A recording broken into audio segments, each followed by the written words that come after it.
معذرت کر لینا جب بھی یاد آئے اور اپنے رویے کی معافی مانگ لینا اگرچہ بہت مشکل ہے، لیکن ہو سکتا ہے کہ اسی میں تاخیر کے سبب کوئی کھل کر مسکرا نہ سکا ہو، اور اس کے دل کو پہنچنے والی تکلیف صرف اس احساس سے کم ہو سکتی ہے جو احساس ہمارے دل میں جاگے۔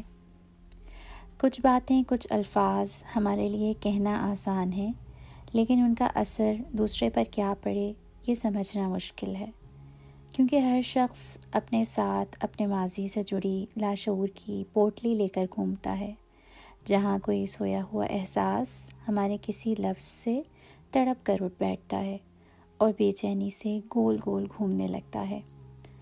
الفاظ اور زبان کے استعمال میں احتیاط کی تاکید یقیناً اسی لیے ہمیں ہمارے دین سے ملتی ہے کہ اس کے اثرات کسی کی زندگی میں غیر محسوس انداز میں زلزلے کے سے اثرات پیدا کر سکتے ہیں۔ حضرت عقبہ بن عامر رضی اللہ تعالیٰ عنہ مشہور صحابی ہیں۔ ترمذی شریف میں آپ رضی اللہ تعالیٰ عنہ سے ایک حدیث منقول ہے۔ اس میں وہ فرماتے ہیں کہ میں نے نبی کریم صلی اللہ علیہ وآلہ وسلم سے گزارش کی، اے اللہ کے رسول، مجھے بتائیے کہ دنیا اور آخرت میں نجات کا ذریعہ کیا ہے۔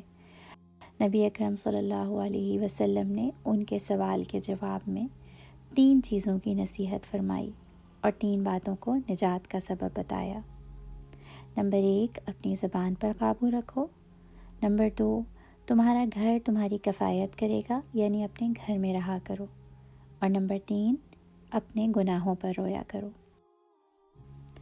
آج کل ارد گرد بہت سی ٹریننگز اور ورکشاپس میں اینگر مینیج کرنے کی بات کی جاتی ہے، لیکن اس اینگر کا آغاز، غصے کا آغاز عموماً الفاظ کی بے احتیاطی اور بے باکی سے ہی ہوتا ہے، جب 2 افراد اس کے نتیجے میں کوسوں دور چلے جاتے ہیں۔ زبان کو لگام دینا اسی لیے اہم ہے کہ اس کی سرکشی دل بھی توڑتی ہے اور گھر بھی۔ اللہ تعالیٰ ہماری ذات کو دوسرے کے لیے ایسی تکلیف پہنچانے سے محفوظ رکھیں اور ہمارے مزاجوں کو اپنی مرضی کے مزاج میں ڈھال دیں۔ آمین ثم آمین۔